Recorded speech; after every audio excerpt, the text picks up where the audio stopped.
안녕하세요. 여러분의 세금 지킴이 미네르바 올빼미입니다. 오늘 연합뉴스 기사에 조정대상 지역 추가 해제 관련 기사가 났습니다.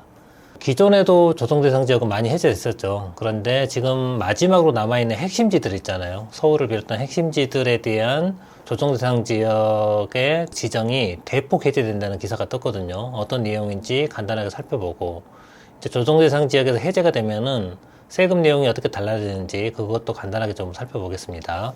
이 일 대통령실과 정부 부처 등에 따르면 국토교통부는 이달 추가 규제 지역을 해제한다. 이 대통령실에 아마 경제수석실을 말하는 것 같고요. 정부 부처는 제가 보기에는 기재부하고 국토부를 말하는 것 같습니다. 이 규제 지역을 해제하려면은 기본적으로 주거정책심의위원회를 열어야 되는데요. 이 주거정책심의위원회는 국토교통부 소관위원회입니다. 국토부에서 조정대상 지역하고 투기과열지구를 해제를 하려고 하면은 반드시 기재부에 사전에 통보하고 의견을 구해야 되거든요. 그래서 여기 정부 부처 등이라고 나온 거 보니까 기재부하고 국토교통부까지 다 취재를 한 다음에 이 기사를 쓴 것 같습니다. 현재 남아있는 곳은 서울 전역은 다 조정대상 지역이고요. 그 다음에 광명, 과천, 성남은 분당구와 수정구, 그리고 하남, 이 지역들이 현재 투기과열지구이면서 조정대상 지역이거든요. 그런데 이 지역 중에서 우선 광명, 과천, 성남, 하남은 다 조정대상 지역 및 투기과열지구에서 다 해제를 한다고 그러고요. 그 다음에 이제 서울이 문제인데요. 서울이 어디까지 해제할 거냐. 강남 3구와 용산구를 제외하고 모두 규제지역에서 풀 전망이다. 그러니까 강남 3구하고 용산구 빼고는 조정대상 지역 투기과열지구를 다 해제하겠다는 겁니다. 이렇게 투기과열지구와 조정대상 지역이 해제되면은 여러 가지 세금 규제가 이제 해제가 되잖아요. 그리고 재개발 재건축의 재당첨 금지하고 전매 금지 규정들, 조합원 지위 이전 금지 규정들 이런 것들도 이제 규제에서 해제가 되는 거고, 일부 대출 규제도 좀 완화되죠. 이 지금 투기과열지구에서 해제되는 것들은 분양가 상한제 대상에서도 함께 해제를 할 예정이라고 합니다.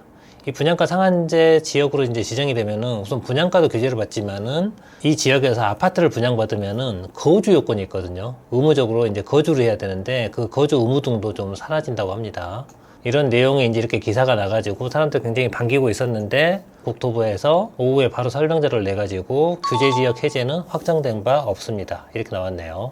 규제지역은 주거정책심의위원회 심의 의결을 거쳐 확정되는 사안으로 규제지역 해제 여부 등에 대해서는 확정된 바 없으며 추측성 보도를 자제하여 주시기 바랍니다. 여러분들 기자분들이 기사를 쓸 때는 이렇게 추측해서 쓰지는 않습니다. 이 기사 보면은 대통령실과 정부 부처 등에 따르면 이렇게 얘기를 했잖아요. 여기는 이제 실무자들은 최소 이제 과장이나 국장급들을 말하는 거겠죠. 그런 분들한테 이제 다 확인을 하고 이 기사를 썼다는 거고, 아직 발표만 안 됐을 뿐이지 사실은 거의 확정된 거라고 봐야 될 것 같습니다. 지금 집값이 굉장히 많이 하락하고 있고 최근 그 하락세가 굉장히 가파르잖아요. 그런 상황에서 빨리 해제하는 게 타당하죠. 그리고 주거정책심의위원회는 이미 이제 언제 열린다고 아마 예상이 돼 있을 겁니다. 안건이 여기 지금 언급되어 있는 강남 3구하고 용산구 제외하고 나머지 그 지역들의 투기과열지구 조정대상 지역 해제가 안건으로 올라와 있을 거예요. 그런데 대부분 외부위원들은 이 안건에 대해서 반대를 하는 경우가 별로 없습니다. 이 사이에 뭐 다시 집값이 급등하지 않는 이상 이 지역들은 풀린다고 보는 게 맞을 것 같습니다. 이렇게 이제 조정대상 지역에서 대부분의 지역이 해제가 되면은 어떤 내용이 바뀌는지 세법 부분을 좀 살펴보도록 하겠습니다. 첫 번째 취득세부터 좀 보겠습니다. 지금 정부가 2022년 12월 21일 이후 취득분부터 취득세 중과제도를 좀 완화한다고 이미 발표를 했고, 이 적용 시기는 2022년 12월 21일 이후 취득분부터 적용한다. 이렇게 이미 발표를 했잖아요. 다만 이 취득세 중과 완화를 이제 하려면은 지방세법을 국회에서 개정을 해야 되는데 당장 개정하기가 어려우니까 현재 임시국회는 폐회해버렸잖아요. 우선은 종종 규정대로 취득세 중과 규정을 적용하고 2023년 1분기에 지방세법을 개정해서 소급 적용할 예정이다. 기존의 중과세율로 냈던 분들은 이제 개정된 세율로 취득세를 재계산해서 환급해주겠다. 행안부가 이렇게 발표를 했습니다. 정부가 이렇게 특정 날짜를 지정해서 확실하게 하겠다 이렇게 발표를 했다는 거는 이제 만에 하나 야당이 반대한다 하더라도 시행령을 개정해서 아마 추진할 계획까지 세우고 있는 것 같아요. 그래서 이 취득세 중과 완화는 이제 시행이 된다고 봐야 되고요. 취득세 중과가 완화가 되면은 세율이 어떻게 바뀌느냐. 원래 조정대상 지역 2주택은 8%였잖아요. 그런데 2주택은 조정 비조정 관계없이 무조건 중과제도를 폐지해버립니다. 그러니까 2주택은 조정 비조정 관계없이 취득가액에 따라서 1에서 3% 취득세율이 적용되는 거고요. 3주택부터 이제 세율이 기존 세율보다 50% 완화됩니다. 원래 조정 대상 지역 3주택은 취득세율이 12%였잖아요. 50% 완화되면 이게 6%로 바뀌는 거고, 비조정 대상 지역은 3주택이 취득세가 8%였거든요. 50% 완화되면 취득세율이 4%로 바뀝니다. 그리고 조정 비조정 모두 4주택 이상이면 취득세율이 12%였죠. 이게 50%가 완화가 되니까 다 6%로 바뀌고요. 법인은 주택수에 상관없이 원래 취득세율이 12%였잖아요. 근데 법인도 50%가 완화돼서 6%로 바뀝니다. 그 다음에 이제 주택을 증여로 취득했을 때 취득세율도 이제 완화한다고 그랬거든요. 주택을 증여로 했을 때 취득세율이 이제 중과가 되려면은 세 가지 요건을 갖춰야 됩니다. 첫 번째, 증여하는 주택이 조정대상 지역이 있어야 되고요. 그 다음에 공시가격이 3억 원 이상인 주택을 증여해야 됩니다. 그리고 증여하는 자가 주택수가 2채 이상이어야 됩니다. 증여하는 자가 1주택자라면은 증여로 주택을 취득해도 취득세가 중과가 안 된다는 거죠. 그리고 이 세 가지 요건을 동시에 갖추면은 증여로 취득하는 자, 수증자의 취득세율은 12%가 적용이 됐습니다. 그런데 이제 행안부가 발표한 자료에 따르면은 주택을 증여로 취득 시 취득세율이 완화된다고 그랬는데요. 요건 중에 하나가 바뀌는 게 있습니다. 주택 수가 바뀌는데, 종전에는 증여자가 2주택 이상이면은 취득세율이 중과된다고 그랬는데, 이 개정 규정에 따르면은 1주택자와 2주택자가 주택을 증여한 경우에 취득세율은 종전 규정대로 이제 3.5%라는 거고요. 증여하는 자의 주택 수가 3주택 이상일 경우에 이때 취득세율이 중과가 된다고 합니다. 이때 취득세율이 몇 프로로 바뀌느냐? 종전 취득세율이 12%였잖아요. 이것도 50%가 이제 줄어들어가지고 6%로 바뀐다고 합니다. 이것도 지금 2022년 12월 21일 이후 증여로 취득하는 분부터 적용이 될 예정입니다. 법령을 개정해서 소급 적용을 해준다고 합니다. 취득세 중과세율이 완화된다고 이제 이미 정부가 발표를 했고, 이 규정이 이제 그대로 적용된다고 이제 가정을 해보면은요, 이번에 조정 대상 지역에서 이제 추가로 해제되는 지역들이 나오면은 세율이 어떻게 달라지는지 한번 사례별로 좀 보겠습니다. 첫 번째 사례 한번 봐볼까요? 지금 납세자가 A주택, B주택을 가지고 있는 상태에서 2021년 12월에 조정 대상 지역에 있는 C 분양권을 취득했습니다. 이 상태에서 그대로 2023년 8월에 잔금을 지급했으면은 조정 대상 지역 3주택이 되는 거잖아요. 정부가 발표한 이 취득세 중과 완화 방안에 따르면 조정 지역 3주택은 종전에는 12%였는데 이제 6%로 바뀌는 거잖아요. 정상적으로 갔으면은 이게 이제 6%가 됐을 겁니다. 그런데 잔금을 치르기 전에 2023년 1월 20일에 조정 대상 지역에서 C지역이 해제되고 잔금을 지급하면은 이 C주택은 비조정지역 3주택 상태에서 취득을 하는 거잖아요. 그렇기 때문에 이 완화된 취득세율에 따르면은 비조정지역 3주택은 4%. 그래서 이 경우에는 취득세율이 4%로 바뀝니다. 이런 내용을 제가 설명하다 보면은 이런 질문을 하시는 분들이 있어요. 분양권으로 취득하는 주택의 취득세 중과는 분양권 취득일을 기준으로 판단하는 거 아니냐? 분양권 취득일 당시에 이미 조정지역 3주택이었으니까 종전 규정인 12%가 적용되는 거 아니냐? 이렇게 이제 얘기하시는 분들이 있는데요. 분양권으로 취득하는 주택의 취득세율은 중과 여부를 따질 때, 취득세율 산정을 따질 때 두 가지를 고려해야 됩니다. 첫 번째는 주택 수를 고려해야 되고요. 두 번째는 조정 대상 지역 지정 여부를 고려해야 됩니다. 이때 주택 수는 이 분양권 취득일을 기준으로 따집니다. 분양권 취득일을 기준으로 지금 A, B, C까지 포함해서 3개죠. 그러니까 C 분양권으로 취득하는 주택은 3주택으로 가정합니다.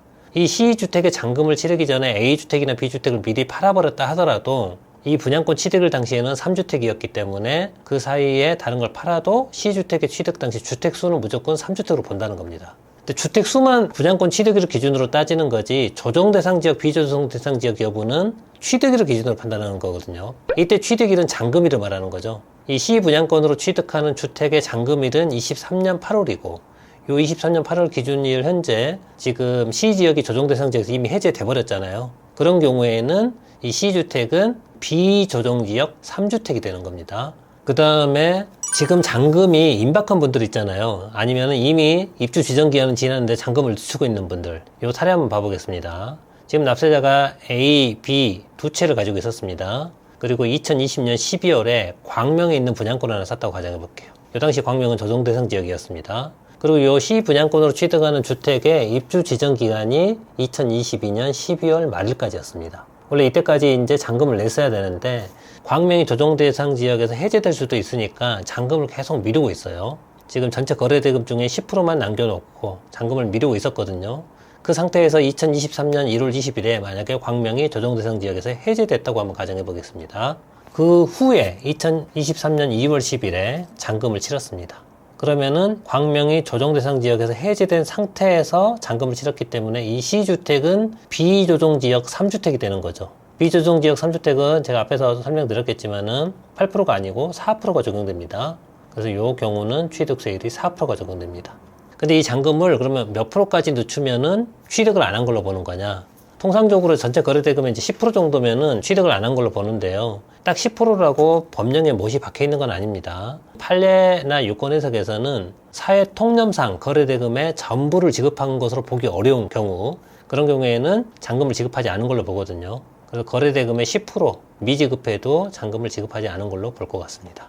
그 다음에 조정대상 지역에서 해제되면은 일시적 이주택자도 혜택을 볼 수 있느냐? 혜택을 볼 수 있는 분들도 있고 볼 수 없는 분들도 있습니다. 사례를 한번 봐볼게요. 납세자가 조정대상 지역에 있는 A주택을 하나 가지고 있었고요. 2021년 4월에 경기도 하남에 있는 B주택을 샀습니다. 이 하남은 2021년 4월 당시에는 조정대상 지역이었습니다. 이때 취득가액은 6억이었고요. 취득가액이 6억 이하니까 우선 취득세율은 1%를 내고 취득했겠죠. 그리고 일시적 이주택 기간 안에 종전주택을 팔아야 취득세 중과가 안 되는 겁니다. 이때 일시적 이주택 기간은 신규 주택 취득일을 기준으로 판단합니다. 신규 주택인 이 비주택 취득일 당시 종전주택과 신규 주택이 둘 다 조정대상 지역에 있었잖아요. 그러니까 일시적 이주택 기간은 2년이겠죠. 그래서 2023년 4월까지 A주택을 팔았어야 되거든요. 근데 2023년 1월에 하남이 조정대상 지역에서 이제 해제가 됐다고 가정해 보겠습니다. 그러면은 이 사람의 일시적 이주택 기간이 3년으로 늘어나는 거냐? 그거 아닙니다. 일시적 이주택 판단은 항상 신규주택 취득일을 기준으로 판단하는 겁니다. 신규주택 취득일이 현재 이미 하남은 조정대상 지역이죠. 그렇기 때문에 일시적 이주택 기간은 2년이 적용되는 거고, 그 이후에 신규주택 소재지나 종전주택 소재지가 조정대상 지역에서 해제됐다 하더라도 이 2년이 바뀌지는 않습니다. 이 사례처럼 신규주택 취득하고 2년이 지나서 지금 A주택을 팔아버렸잖아요. 2년이 된 날은 2023년 4월인데 4개월 정도 지난 23년 8월에 A주택을 처분했기 때문에 이 경우에는 사실상 취득세율을 7%를 추징받습니다. 원래 21년 4월에 정상적으로 취득세 중과가 됐으면 8%였잖아요. 조정지역 2주택이니까. 그런데 그 당시 1%밖에 안 냈기 때문에 기한 내에 종전주택을 처분하지 않으면 8%와 1%의 차이인 7%를 추징받게 됩니다.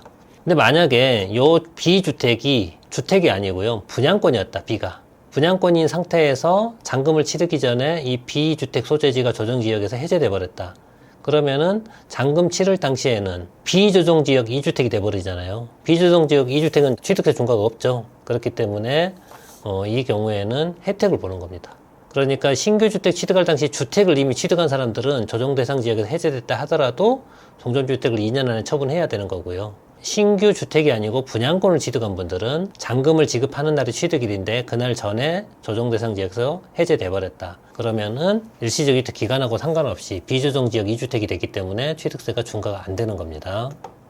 지금부터는 조정대상 지역에서 해제됐을 때 이제 1세대 1주택 비과세 요건 중에 거주 요건을 보겠습니다. 우리가 1세대 1주택 비과세를 받으려면은 세 가지 요건을 갖춰야 되죠. 첫 번째가 양도 당시 1주택이어야 되고요. 두 번째가 2년 이상 보유를 해야 되고요. 세 번째가 그 양도하는 주택이 취득할 당시 조정대상 지역에 있었으면은 보유기간 중 2년 이상 거주돼야 되는 거죠. 근데 여러분이 조금 주의하셔야 될 게 제가 여러 번 강조한 거지만 1세대 1주택 비과세 요건은 취득 당시 조정대상 지역이었으면 거주 요건이 있다. 만약에 취득 당시 비조정대상 지역이었다. 그러면은 거주 요건이 없습니다. 양도 당시 조정지역이냐 아니냐고는 아무 상관이 없습니다. 요 사례 한번 봐볼까요? 2021년 1월에 납세자가 강동구, 서울 강동구에 있는 주택을 취득했습니다. 이 당시는 강동구가 조정대상 지역이었습니다. 그럼 당연히 2년 이상 거주해야 비과세가 되는 거겠죠. 근데 이분이 거주는 못하고 있었어요. 그런데 2023년 1월 20일에 서울 강동구가 조정대상 지역에서 해제됐다고 한번 가정해 보겠습니다. 그리고 2023년 5월에 A주택을 팔았습니다. 거주하지 않고 판 거죠. 이분은 아마 이렇게 생각했을 수도 있을 것 같아요. 내가 팔기 전에 이 A주택 소재지가 조정대상 지역에 해제돼 버렸네. 그럼 나는 거주하지 않아도 비과세 되는 거 아니야? 이러면은 안 된다는 겁니다. 이 A주택은 취득할 당시 조정대상 지역이었잖아요. 팔기 전에 조정대상 지역이 해제됐다 하더라도 2년 이상 거주해야 비과세를 적용받을 수 있습니다.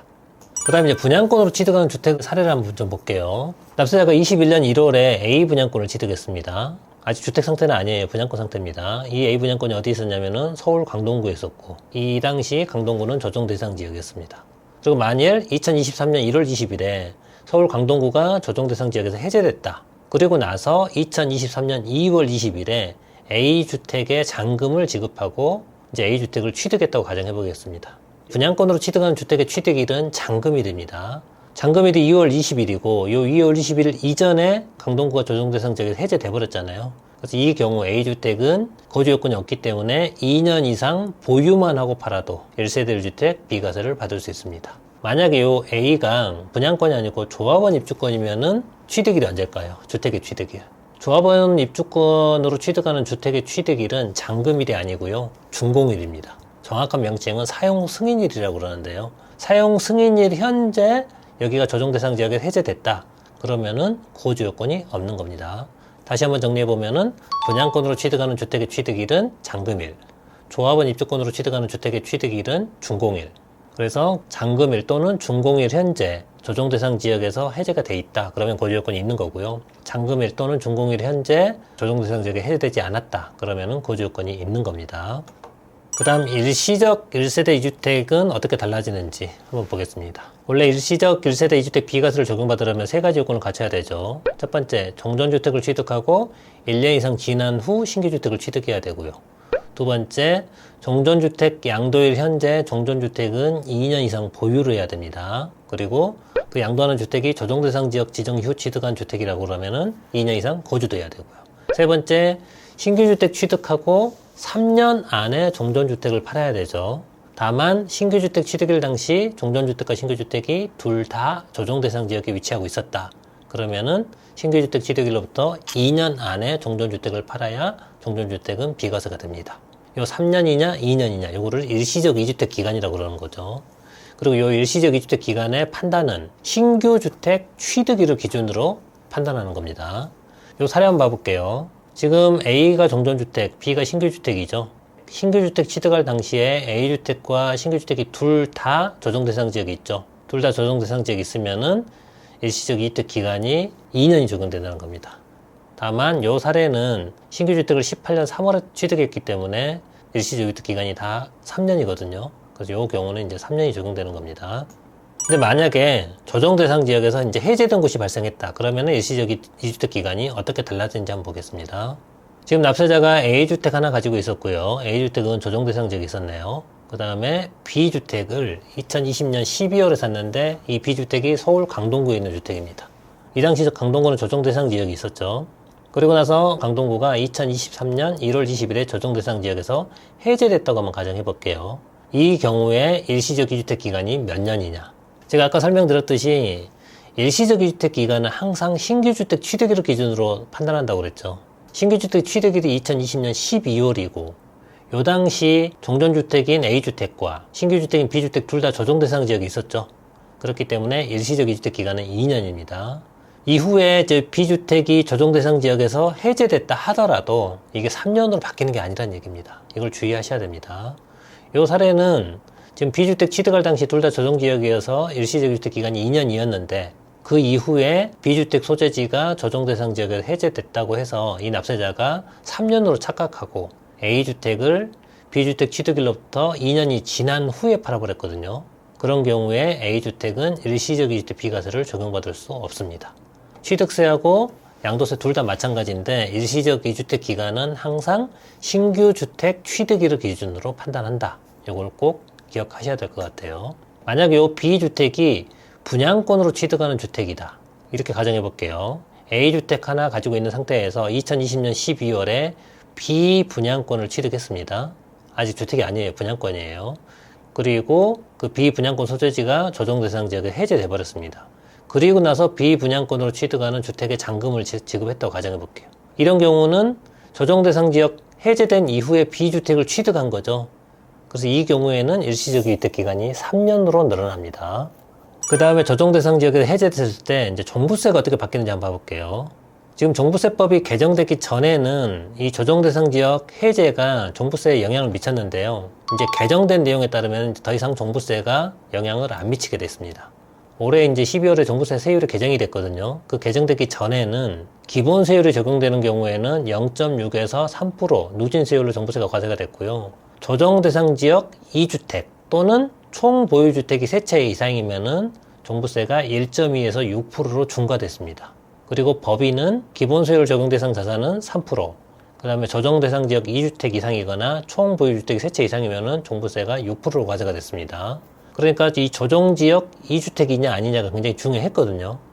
그런데 종부세법이 개정이 되면서 2주택 이하는 조정 비조정 관계없이 중과를 폐지했습니다. 조정 비조정 관계없이 과세 표준 구간에 따라서 0.5에서 2.7%로 종부세를 과세하고요. 법인은 2.7%로 종부세가 부과됩니다. 그리고 3주택 이상인 경우 과세 표준 12억까지는 중과를 안 합니다. 0.5에서 1.0%로 과세가 되고요. 과세 표준 12억 초과분부터 2%에서 5%로 중과를 하게 되어 있습니다. 그리고 법인은 이 중에서 가장 높은 세율인 5%로 과세하는 거고요. 그러니까 조정 비조정이 이제 의미가 없어졌죠. 주택 수가 의미가 있어졌거든요.